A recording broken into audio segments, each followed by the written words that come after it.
یہ کہنا چاہتا ہوں کہ ہوش و حواس سے اپنی ذمہ داریاں پوری کرو، اور ہم اس ملک میں بدامنی نہیں چاہتے،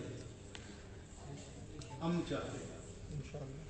دوسرا یہ کہ کسی عدالت کا اور چیف جسٹس پاکستان ہی کیوں نہ ہو، اس کا فیصلہ آئینی اور قانونی طور پر تو نافذ ہو جائے گا، ہو گیا، لیکن دل سے ہمیں ماننا ضروری نہیں ہے۔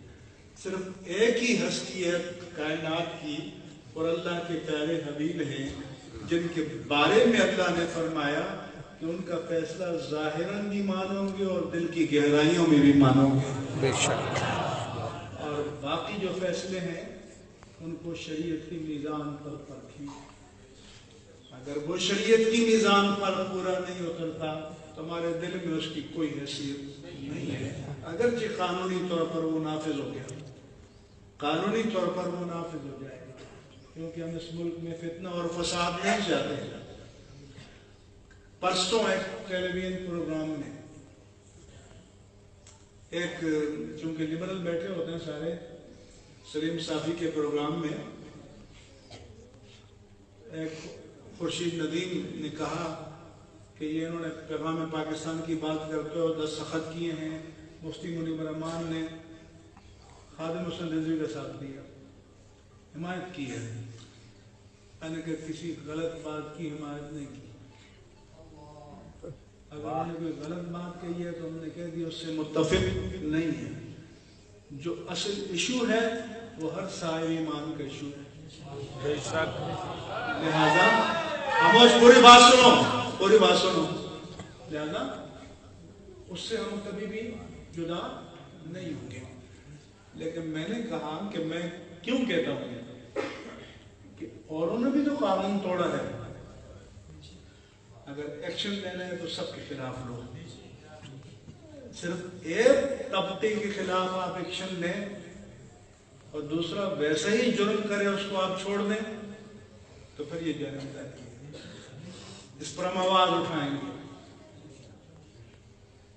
پھر میں نے کہا کہ ایک طرف تو 17 سال جدید اسلحے سے جنگ لڑنے کے بعد امریکہ طالبان سے کہتا ہے کہ اب سسٹم میں آ جاؤ، خدا کے لیے کہہ رہا ہے نہیں کہہ رہا، بولو، تو پھر 17 سال مار کھانے کے بعد کہتے ہیں سسٹم میں آ جاؤ۔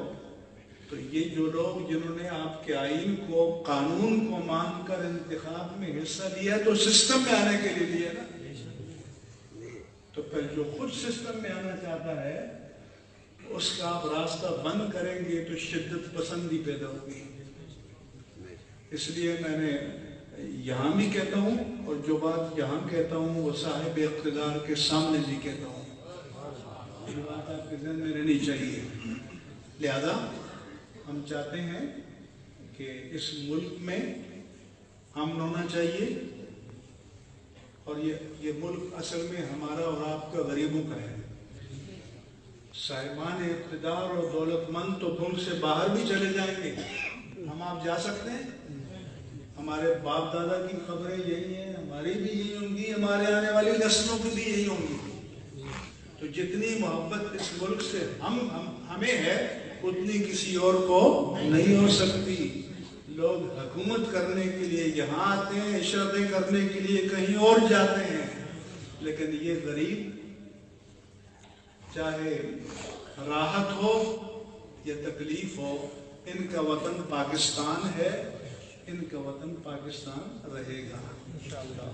ہماری عقیدت کا مرکز مکہ اور مدینہ، حرمین طیبین، اور اس کے بعد اگر کوئی سرزمین ہمیں پیاری ہے تو پاکستان کی سرزمین ہے۔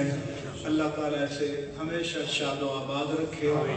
میں حضرت علامہ صاحبزادہ ڈاکٹر پیر نور الحق قادری صاحب سے معذرت چاہتا ہوں کہ میری وجہ سے اتنی دیر بیٹھنا پڑا اور میری مجذوبانہ باتیں سننی پڑی، لیکن اتنی دیر آپ چونکہ ان کی برکت ہمیں حاصل رہی۔ اللہ تعالیٰ ان کو اور تمام علماء کا سایہ اہل سنت و جماعت پر ہمیشہ قائم و دائم رکھے. علیہ